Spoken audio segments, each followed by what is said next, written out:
Então, shalom, shalom. Shalom, shalom. Estamos de volta com vocês aqui e nós vamos ler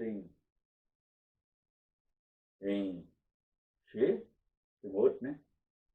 Shemot 1 e o 2. Ora, esses são os nomes dos filhos de Israel que chegaram a Mitzray, cada homem sua família que vieram com Jacó. Reuven, Simeão, Leui, Yahudá, Issachar, Zebulun e Benamim, Dan, Naftali, Gad e Asher. E todas as pessoas que saíram dos lombos de Jacó eram 75 pessoas, pois Yosef já estava em Mitzray. E morreu Yosef com todos seus irmãos e toda aquela geração. Os filhos de Israel foram frutíferos e aumentaram abundantemente, e se multiplicaram e tornaram-se grandemente poderosos, e a terra se encheu deles. Ora, ali se levantou um novo rei sobre Mitzray, e não conheceu Yosef. E ele disse ao seu povo: o povo dos filhos de Israel são muitos e mais poderosos do que nós.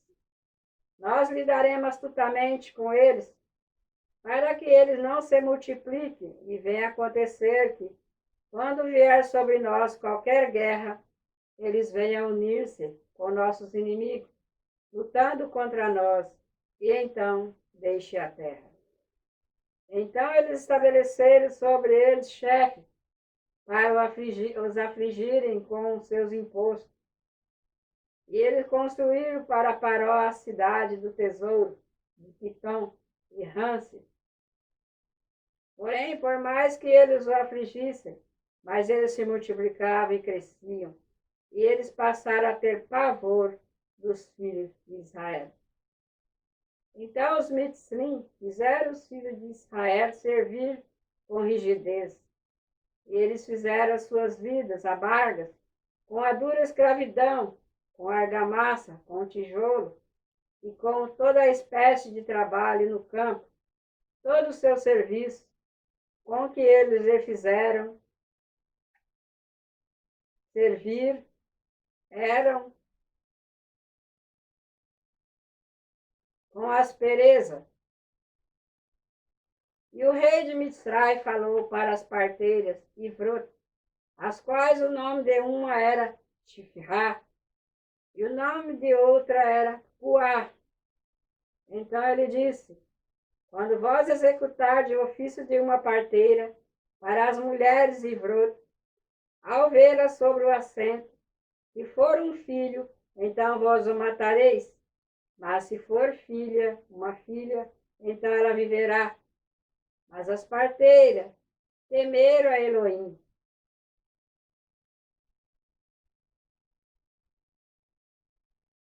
E não obedeceram o que o rei de Mitzray lhe ordenara, mas salvaram os meninos, deixando-os vivos.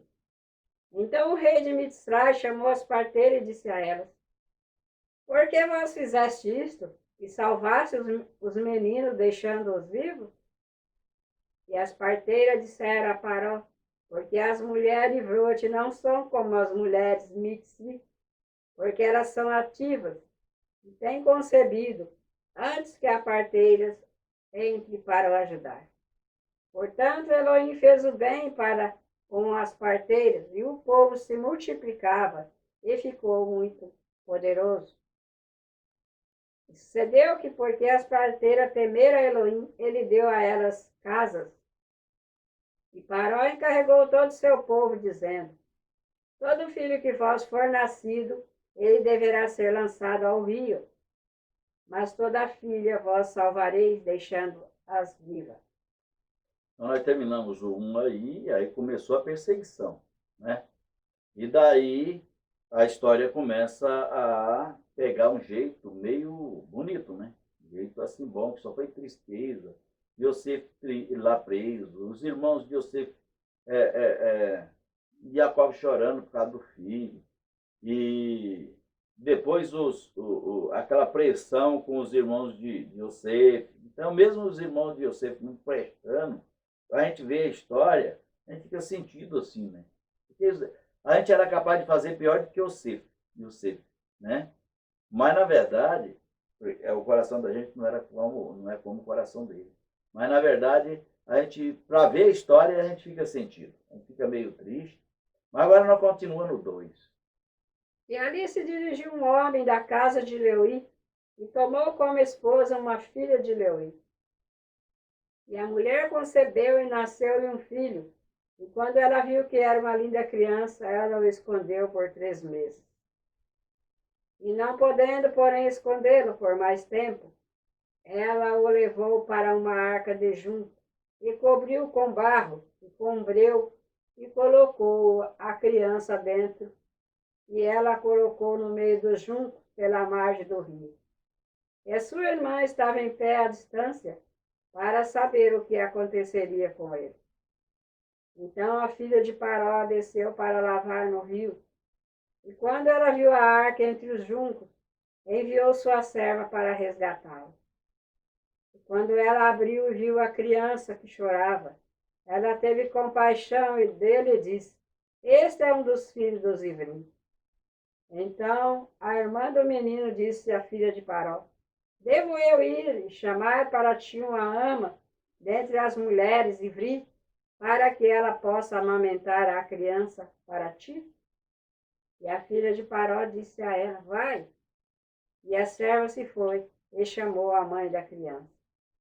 Então a filha de Paró disse a ela: Leve embora esta criança e amamente-a para mim, e eu te darei teu salário. Então a mulher tomou a criança e o amamentou.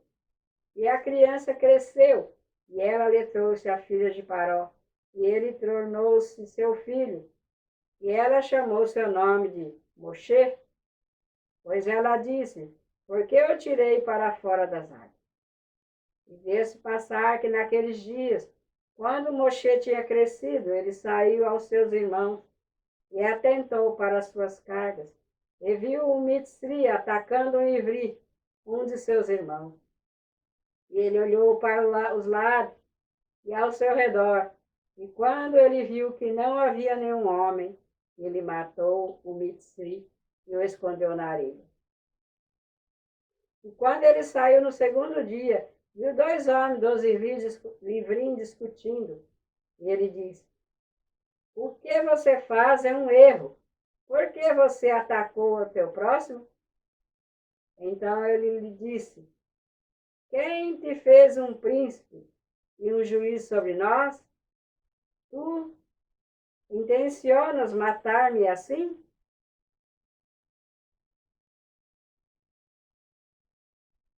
Como tu mataste o Mitzri? Aí, ó, essa pergunta aqui, depois nós continuamos, depois da interrogação. Então, nós vemos que aí Moshe tinha feito pior do que eles que estavam brigando. Mas aí, aonde eu quero chegar com isso? Para você não querer tirar a trave do seu irmão antes que você tira a sua. Então, ele era matador de homem e foi aconselhar as pessoas para não brigarem. O que acontece no mundo religioso hoje em dia é isso. As pessoas querem mais aparecer, mesmo sabendo que tem alguns pontos errados. Aí o seu pecado se faz sentir, né? A emoção. Ele sabe que não está tão assim, sente emoção, tem revelações, mas aí nem analisa a sua vida, nem quebra o seu vaso para dizer: eu não sou nada, eu ando em pecado. Quebra um monte de pecado, chega numa modinha do Rodeste, nem lembra que é Rodeste. Né? Chega no modim dos pães ázimos, come pão com fermento a semana toda. A mulher e a filha estão de Nidá, ele nem liga, mas ele está lá profetizando. Continua. Moshe temeu e disse: Certamente esse episódio ficou conhecido. Ora, quando Paró ouviu esse fato, ele buscou matar a Moshe, porém Moshe fugiu da face de Paró e habitou na terra de Midian. E ele se assentou ao lado de um poço. Ora, o sacerdote de Midian tinha 7 filhas, E elas chegaram a puxar e puxavam água, e enchiam os vasos para dar água ao rebanho de seu pai.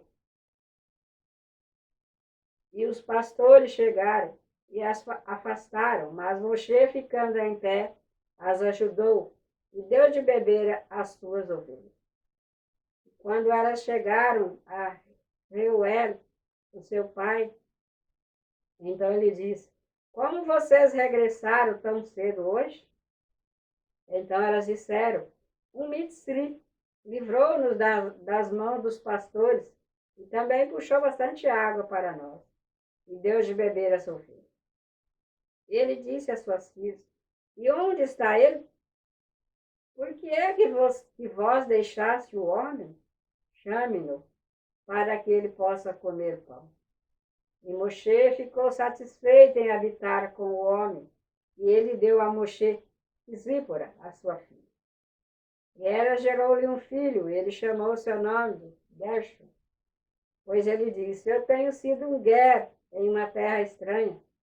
Sucedeu que em seu devido tempo o rei de Mitzrai havia morrido, e os filhos de Israel gemiam por causa da escravidão, e eles choravam, e o clamor deles chegou perante Elohim por causa da escravidão. E Elohim ouviu seus gemidos, e Elohim se lembrou da sua aliança para com Abraão, Isaac e Jacó. E Elohim olhou sobre os filhos de Israel, e Elohim atentou para as suas aflições. Então é isso aí, pessoal. Nós terminamos. Nós vemos que aí Moshe já está grande, né? Nós começamos nos 2 capítulos. Já vemos a história de Moshe grande, Moshe se preocupando com o povo, né? Embora ele não tirou a trave do olho dele, por isso que ele saiu mal, mas ele defendeu naquele dia anterior, né? Uma ivrit, né? uma senhora hebreia, né? Ele defendeu. E aí o homem atacava, né? Quer dizer, tem tradução que fala que é uma senhora e tem tradução que fala que estava brigando, né? Estava um servo de Faraó brigando com o servo de Faraó brigando com um hebreu. E aí Moshe sentiu-se enciumado, foi lá e matou. Mas tem tradição que fala que um servo estava forçando uma mulher ivrit, né? Então aí muda o termo da conversa, né? Então aí eu citei primeiro aquela tradição, mas aquela tradição não está certa. E daí defendeu foi mesmo um homem, não foi uma mulher, né? Não era uma mulher sendo atacada. Mas é isso aí, pessoal. Olha, nós terminamos aí o estudo da Torá. E aí, olha, Shalom!